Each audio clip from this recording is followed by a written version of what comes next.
Save this recipe so you can make this tropical zinger wing glaze at home. Don't let me take your money and put it in a bottle.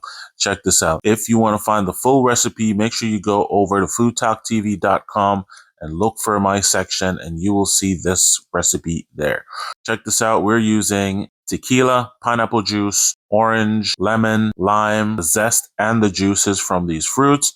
We're using the Tropical Zinger rub. That rub is shared with you guys. Garlic, a whole chili. Sweeteners are agave nectar and some honey. Beautiful color on this thing already. We're going to add some Dijon mustard and some grated ginger and infuse that with some thyme and scallion. When we're done, remove that thyme and scallion, bliss it up with your immersion blender, and you have a smooth, tasty wing glaze. Follow for more.